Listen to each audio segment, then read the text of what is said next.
Hello and welcome to pro learner. স্বপ্ন তোমার, দায়িত্ব আমাদের। প্রত্যেক দিনের মতো আমি রানা মণ্ডল তোমাদের প্রিয় class GK of the day নিয়ে হাজির। আজ ক্লাস নাম্বার 12। আমি এখানে আলোচনা করব কিছু গুরুত্বপূর্ণ জিকে এমসিকিউ এবং তার ব্যাখ্যা। এগুলো upcoming WBCS, WBP, KP, rail, CGL, CHSL, MTS প্রভৃতি পরীক্ষার জন্য গুরুত্বপূর্ণ হতে চলেছে। যদি ভিডিওটি ভালো লাগে অবশ্যই সাবস্ক্রাইব করবে আমাদের ইউটিউব চ্যানেল প্রো লার্নার। চলো শুরু করা যাক। সেজ আইন, স্পেশাল ইকোনমিক জোন, সেজ আইন কত সালে পাস হয়? দেখো, সেজ কি? সেজ হচ্ছে একটা বিশেষ অর্থনৈতিক অঞ্চল যেখানে গভর্নমেন্ট ইনফ্রাস্ট্রাকচারের মানে ব্যবসা করতে ইনফ্রাস্ট্রাকচারাল হেল্প করবে, ট্যাক্স সে ছাড় দেবে, তুমি যাতে ব্যবসা করতে পারো সেক্ষেত্রে অনেক সুবিধা প্রদান করবে। দ্য সেজ আইন পাস হচ্ছে 2005 সালে। আমরা জানি প্রথম যে সেজ, দেখো সেজ আইন পাস হচ্ছে 2005, আর প্রথম যে সেজ সেটা প্রতিষ্ঠিত হয়েছিল কান্ডালাতে। কান্ডালা কোথায়? গুজরাতে। গুজরাতে 1965 সালে ভারত তথা এশিয়ার প্রথম সেজ, এসইজেড, সেজ স্পেশাল ইকোনমিক জোন প্রতিষ্ঠিত হয় 1965 সালে। আর যদি বলা হয় পশ্চিমবঙ্গে প্রথম সেজ কোথায় প্রতিষ্ঠিত হয়েছে? ফলতাতে। পশ্চিমবঙ্গ ফলতাতে প্রথম সেজ প্রতিষ্ঠিত হয়। এটা দক্ষিণ 24 পরগনাতে অবস্থিত। প্রতিষ্ঠাকাল 1984 সালে। তারপর দেখো, ভারতের প্রথম বন্যপ্রাণী সংরক্ষণ আইন, ওয়াইল্ড লাইফ প্রোটেকশন অ্যাক্ট প্রথমবার পাস হয় কত সালে? ভারতে যে বন্য প্রাণী রয়েছে সেগুলোকে রক্ষা করার জন্য একটা আইন পাস হচ্ছে, সেটা হচ্ছে 1972 সালে। 1972 সালে ভারতে প্রথম wild life protection act pass হয়। এই দেখো, ভারতের প্রথম বন্যপ্রাণী সংরক্ষণ আইন 1972। এই যে বিভিন্ন বন্য যে প্রাণী রয়েছে, বাঘ, সিংহ, হোয়াট এভার, এইগুলোকে রক্ষা করার জন্য একটা আইন নিয়ে আসা হয়, সেটা হচ্ছে 1972 সালে। সেরকম একটা আইনের কথা বলে নি, আরটিআই অ্যাক্ট। আরটিআই অ্যাক্ট, দেখো RTI act, right two information act, আইনটা খুব গুরুত্বপূর্ণ। আমি এখানে দিয়ে দিয়েছি আরটিআই অ্যাক্টটা কি। তথ্য জানার অধিকার, এটা ভারতে 2005 সালে পাস হয়। আর এই আইনটা 2002 সালের ফ্রিডম অফ ইনফরমেশন অ্যাক্ট, অর্থাৎ তথ্য জানার যে অধিকার ভারতীয় নাগরিক হিসাবে তার একটা রাইট। কিরকম একটু ডেসক্রাইব করি।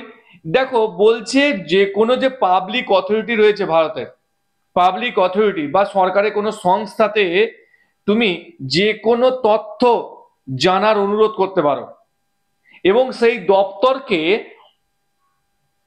30 দিনের মধ্যে, কত দিনের মধ্যে? 30 দিনের মধ্যে তোমাকে অ্যান্সার দিতে হবে। এছাড়াও বলা হয়েছে যদি জীবন এবং স্বাধীনতার সঙ্গে সম্পর্কিত কোনো প্রশ্ন হয় বা কোনো তথ্য জানার প্রয়োজন হয় সেক্ষেত্রে তোমাকে 48 ঘন্টার মধ্যে ওই দপ্তরকে অ্যান্সার দিতে হবে। গুরুত্বপূর্ণ বিষয়। তো right two information act, RTI act, আমরা বিভিন্ন সময় মানে বিভিন্ন কারণে আরটিআই করে থাকি। ঠিক এই আইনের আন্ডারেই আমরা কিন্তু এই আরটিআইটা করে থাকি।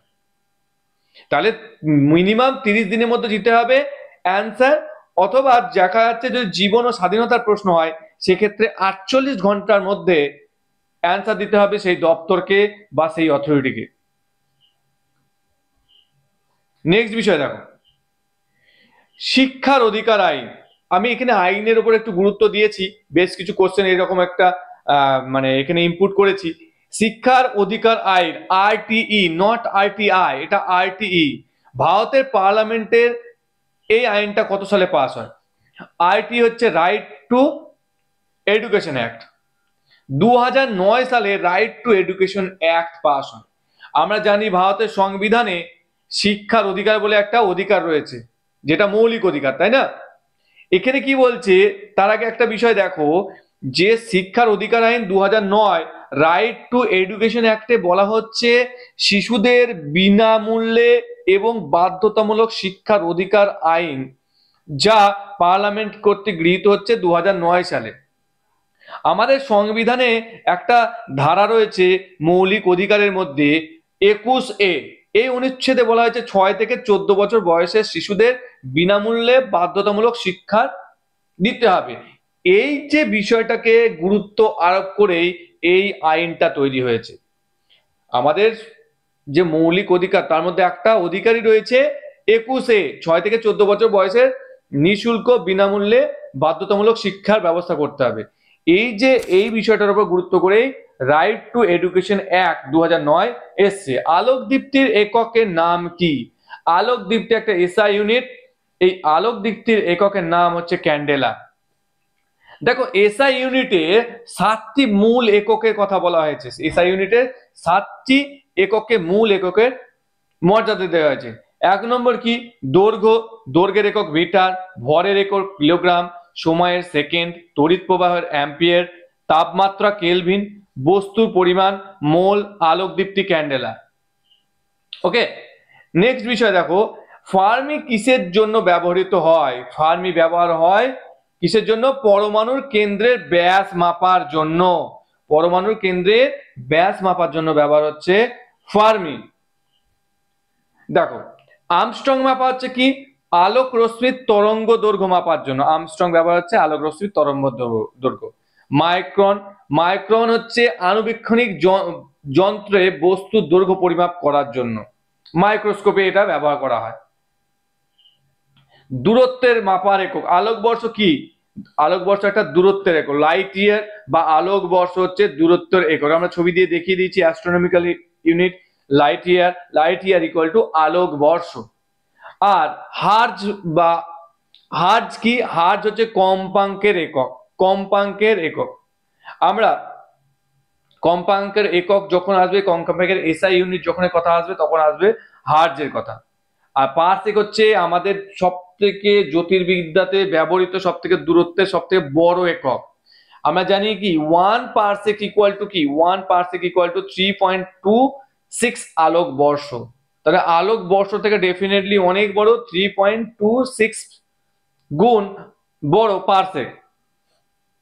1 পারসেক ইকুয়াল টু, দেখো 1 parsec equal to 3.26। Oxy acetylene কি কাজে ব্যবহৃত হয়? অক্সি অ্যাসিটিলিন ব্যবহার করা হয় ঝালাইয়ের কাছে, ওয়েল্ডিং এর কাজে ব্যবহার করা হয়। অক্সি অ্যাসিটিলিন ব্যবহার করা হচ্ছে ঝালাইয়ের কাজে। দেখো ঝালাই, এই যে অ্যাসিটিলিন এই অক্সিজেন এই একসঙ্গে বলছে অক্সি অ্যাসিটিলিন, এই ঝালাই কাজে ব্যবহার করা হচ্ছে, বিভিন্ন ঝালাইয়ের দোকানে এটা ব্যবহার করা হয় ওয়েল্ডিং এর কাজে। একক সম্পর্কে কোন তথ্যটা ভুল? দেখে নাও, এখানে ভুল হবে বিভব পার্থক্যটা। কারণ দেখো বলের একক কি? বলের একক নিউটন, ঠিক আছে। তারপর শক্তির একক জুল, ক্ষমতার একক ওয়াট। বিভব পার্থক্য কিন্তু ভোল্ট হওয়া উচিত ছিল। বিভব পার্থক্যের যে এসআই ইউনিট সেটা হচ্ছে কি? ভোল্ট। মানে electric potential difference equal to volt দিয়ে মেজার করা হয় বিভব পার্থক্যে। নিচের কোন অঙ্গাণুটি আত্মঘাতী থলি নামে পরিচিত? আমাদের যে কোষ অঙ্গাণুগুলো আছে তার মধ্যে আত্মঘাতী থলি বলা হচ্ছে লাইসোজোমকে। লাইসোজোমকে বলা হচ্ছে আত্মঘাতী থলি। আর রাইবোজোম, রাইবোজোমের কাজ কি? কোষ অঙ্গাণু যেগুলো আছে রাইবোজোমের কাজ হচ্ছে প্রোটিন সংশ্লেষ করা। রাইবোজোমের কাজ এই যে রাইবোজোম, দেখো প্রোটিন সংশ্লেষ করা হচ্ছে রাইবোজোমের প্রধান কাজ। আর এটা উদ্ভিদ কোষ, উদ্ভিদ কোষে কোষ প্রাচীর দেখতে পাওয়া যায়। কোষ প্রাচীর উদ্ভিদ কোষে পাবে, কিন্তু প্রাণী কোষে উদ্ভিদ মানে কোষ প্রাচীর পাওয়া যাবে না। আর মাইটোকন্ড্রিয়া হচ্ছে কোষের শক্তিঘর বলা হয়। মাইটোকন্ড্রিয়া কি বলা হচ্ছে? কোষের শক্তিঘর বলা হচ্ছে। আচ্ছা, এইখানে শ্বসন প্রক্রিয়া সম্পন্ন হয়, এটিপি উৎপাদিত হয়, অ্যাডিনোসিন ট্রাইফসফেট। আর সব থেকে ইম্পর্টেন্ট, আঙুলের মতো এই খাঁজ বিশিষ্ট যে ভাঁজ সেটাকে বলা হচ্ছে ক্রিস্টি। এই দেখো ক্রিস্টি, দেখো এই দেখো ক্রিস্টি, দেখেছো? এটা পরীক্ষাতে বারবার দেখা যায়। ক্রিস্টি কোথায় দেখা যায়? বা আঙুলে খাঁজ বিশিষ্ট যে অংশ যেটা হচ্ছে মাইটোকন্ড্রিয়া, একে কোষের শক্তিঘর বলা হচ্ছে। সেন্ট্রোজোম, এটা শুধুমাত্র, এটা দেখো এটা প্রাণী কোষ, এটা কিন্তু উদ্ভিদ কোষ নয়। এখানে তুমি কোষ প্রাচীর দেখতে পাবে না। সেন্ট্রোজোম শুধুমাত্র প্রাণী কোষে দেখা যায়। এটা কোষ বিভাজনে সাহায্য করে। এই সেন্ট্রোজোমটা কোষ বিভাজনে সাহায্য করে। এই দেখো এটা লাইসোজোম, তাই না? এই দেখো মাইটোকন্ড্রিয়া এটা, ওকে। আর এই হচ্ছে সেন্ট্রোজোম। এই দেখো সেন্ট্রোজোমের ছবি আমি এখানে দেখিয়ে দিচ্ছি। এই দেখো এটা প্রাণী কোষ, কোষ প্রাচীর নেই। এই দেখো সেন্ট্রোজোম, এটা এটা কোষ বিভাজনে সাহায্য করছে। এটা প্লাস্টিড, এটা আবার উদ্ভিদ কোষে দেখা যায়। এটা উদ্ভিদের যে বিভিন্ন কালার, তার কারণই হচ্ছে প্লাস্টিড। আমরা ক্লোরোপ্লাস্টিড মানে ক্লোরোপ্লাস্ট, লিউকোপ্লাস্টের নাম শুনেছি। উদ্ভিদ কোষে এই প্লাস্টিড দেখা যায় এবং উদ্ভিদের বর্ণ সৃষ্টির অন্যতম কারণ হচ্ছে প্লাস্টিড। খুব গুরুত্বপূর্ণ ক্লাস, শেষ পর্যন্ত দেখবে অবশ্যই। আর একটা বিষয়, ক্লাসটা ভালো লাগলে, মানে এখানে ক্লাসটা শেষ হচ্ছে, ক্লাসটা ভালো লাগলে অবশ্যই সাবস্ক্রাইব করবে, কারণ তোমাদের সাবস্ক্রিপশনই আমাদেরকে উৎসাহ দেবে। আর তোমরা কে কোন ডিস্ট্রিক্ট থেকে দেখছো ভিডিওটি অবশ্যই কমেন্ট বক্সে জানাবে, জানাতে ভুলো না। ভিডিওটি কেমন লাগছে, কে কোন ডিস্ট্রিক্ট থেকে দেখছো অবশ্যই জানাও। ধন্যবাদ।